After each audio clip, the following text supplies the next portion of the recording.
I'm Sandra, a transformational authenticity coach and counselor. I work with women who are deeply self-aware, emotionally intelligent, and still quietly trapped in patterns they no longer want to live from. Many women believe they are stuck because they lack courage, clarity, or discipline, but very often that's not the truth. They are not stuck. They are loyal to an identity that once kept them safe. And until that identity is understood, not criticized, not forced to change, awareness alone will never create freedom. So let's see how identity is formed before we have a choice. Identity is not something most women consciously choose. It is something they adapt into. From early on, girls learn very quickly what is rewarded, what is tolerated, and what creates tension or withdrawal. These lessons are not taught through words. They are taught through emotional atmosphere. Who gets attention? Who is praised? Who is soothed? Who is ignored? Slowly, a child begins to shape herself around what keeps connection intact. As physician and trauma expert Dr. Gabor Mate explains, when there is a conflict between attachment and authenticity, attachment almost always wins.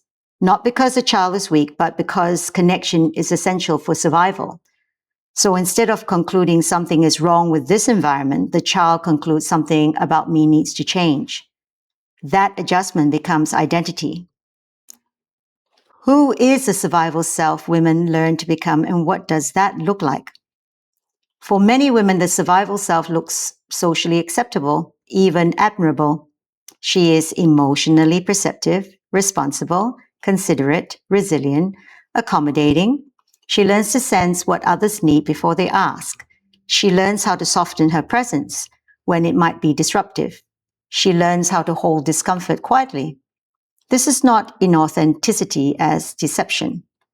It is inauthenticity as protection. Psychologist Donald Winnicott described this as the false self, not false because it is fake, but because it is organized around adaptation rather than truth. The false self keeps the system stable, but stability is not the same as aliveness. So how come being aware doesn't change this?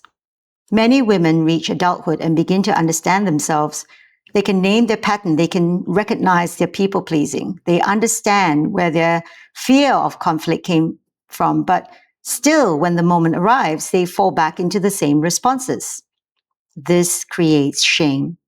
They ask themselves, why can't I change if I know better? But knowledge does not dismantle identity. As Carl Jung observed, what shapes behavior most powerfully is not what we understand intellectually, but what feels necessary for belonging. Even conscious insight will be overridden if change threatens the identity that once ensured safety. Awareness reveals the pattern. Identity determines whether it can be released. So why does change feel like a threat, not a relief? You see, when a woman tries to live more authentically, to say no, to speak honestly, to stop overfunctioning, her nervous system often responds with fear. This fear is confusing because logically, the change makes sense, but emotionally, it feels destabilizing. That's because the nervous system is not responding to the present moment. It is responding to a memory, to the time when authenticity costs connection, when needs were inconvenient, when truth led to withdrawal or conflict. Neuroscience researcher Alan Shaw explains that early relational experiences shape how the nervous system responds to threat long before conscious thought is involved. So when identity shifts, the body reacts first, not because the change is wrong, but because it is unfamiliar. So let's look at the cost of staying loyal to an old self. Staying loyal to an outdated identity has consequences. It leads to chronic self-abandonment, to resentment that has nowhere to go, to exhaustion that rest doesn't fix. to relationships that feel safe but unfulfilling. Many women sense this quietly. They function well. They are competent. They are admired. And yet something feels missing. That missing piece is not confidence. It is authorship. So, what is identity reclamation all about? Reclaiming identity does not mean rejecting the survival self. That self deserves respect. It kept you safe when you had no other options, but it does not have to remain in charge. Identity reclamation begins when a woman recognizes that who she needed to be is not who she is required to remain.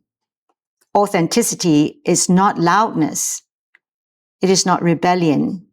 It is not self-centeredness. Authenticity is alignment when inner truth no longer needs to be hidden to preserve connection. This shift does not happen all at once.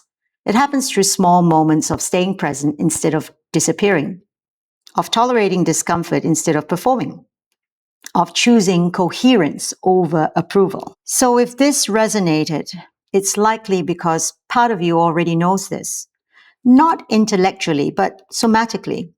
Authenticity is always welcome here.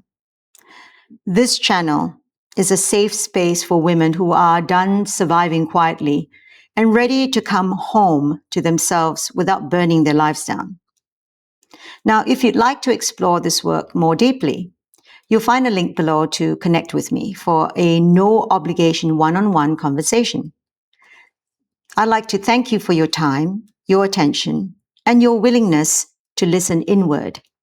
And remember, authenticity isn't something you become. It's something you return to. You were never meant to lose yourself to belong.